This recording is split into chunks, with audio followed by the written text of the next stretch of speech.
ओम शांति।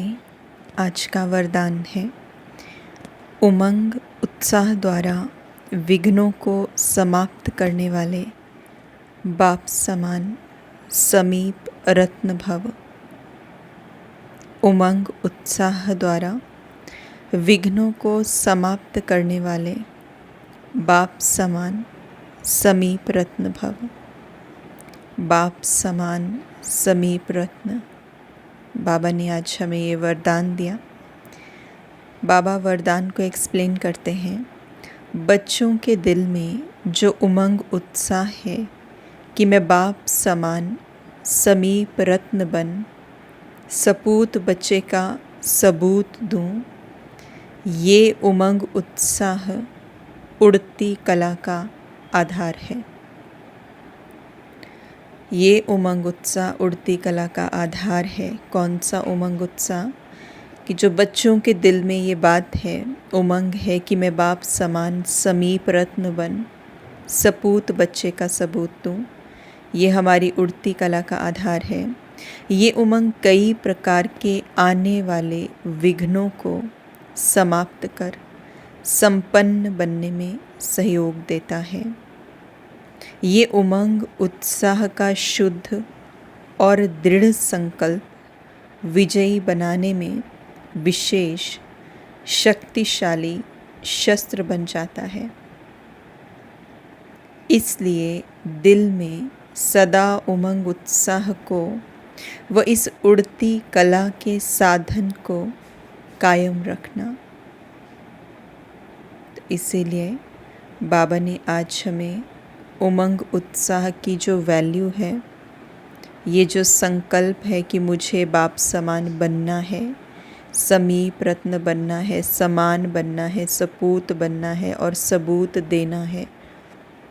तो ये जो संकल्प है और जो इनका उमंग उत्साह है, उसी उमंग उत्साह को अगर हम सस्टेन रखते हैं, अगर हम इसके ऊपर अटेंशन देते हैं और अंदर यही धुन लगी रहती है कि मुझे बाप समान बनना है, मुझे अगर मेरा लक्ष्य याद रहता है और उस लक्ष्य की एनर्जी, उस लक्ष्य का उमंग, उस लक्ष्य की खुशी अगर मेरे जीवन में है, उस लक्ष्य के प्रति जो पुरुषार्थ मुझे करना चाहिए, अगर वो मेरे जहन में है, मेरे जीवन में है, मेरी बुद्धि में है, तो वही लक्ष्य हमारे लिए उड़ती कला का आधार बन जाता है। क्योंकि जब हमें हमारे गोल का पता होता है कि मुझे ये करना है, जब हमें हमारा लक्ष्य मिल जाता है और जब हम उस लक्ष्य के प्रति अटेंशन देते हैं, उसकी वैल्यू को समझते हैं और जब हम उसके लिए डेडिकेट कर देते हैं, खुद को सरेंडर कर देते हैं कि ये मेरा लक्ष्य है, मुझे कैसे भी करके इसके ऊपर पहुंचना है, तो उस लक्ष्य के रास्ते में जो आने वाली विघ्न बाधाएं हैं वो महसूस नहीं होती हैं, क्योंकि हमारा जो फोकस होता है वो हमारे लक्ष्य पर होता है।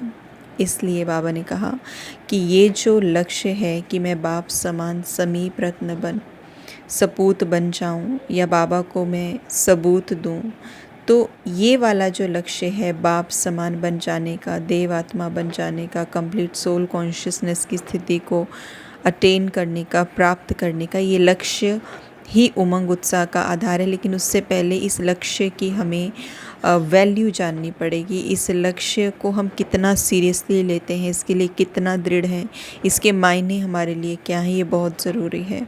क्योंकि अगर लक्ष्य के मायने हमें नहीं पता है, उसके लिए हम सीरियस नहीं हैं, उसको हम बहुत अच्छे से जान नहीं पा रहे हैं, कभी ऑन हो जाते हैं, ऑफ हो जाते हैं, कभी लगता है देवता तो बनना है, कभी लगता है बाप समान तो बनना है, लेकिन चलो ये भी तो चीज़ें हैं ना, इसका मतलब हम अपने लक्ष्य के प्रति सीरियस नहीं है।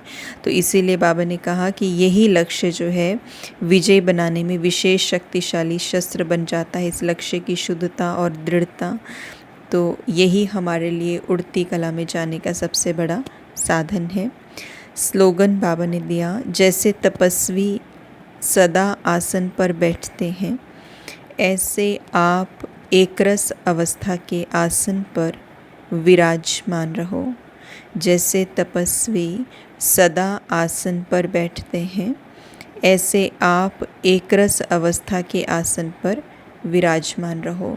और एक्चुअल में यही हमारी तपस्या है कि हम एक रस अवस्था के आसन पर विराजमान रहे, यानी कि कोई भी परिस्थिति या कुछ भी अनवांटेड या अनसर्टेनिटी या कुछ ऐसा जो हमें लगता है नहीं होना चाहिए था और फिर भी वो हुआ है, और उस समय पर अगर हमारी स्थिति को हम चेक करें तो वो कैसी है, क्या हलचल वाली है, डिस्टर्बेंस है उसमें, या बिल्कुल एकदम एक रस शांत स्थिरता वाली है, प्रसन्नता वाली है, अंदर से स्टेबिलिटी है, कैसी है।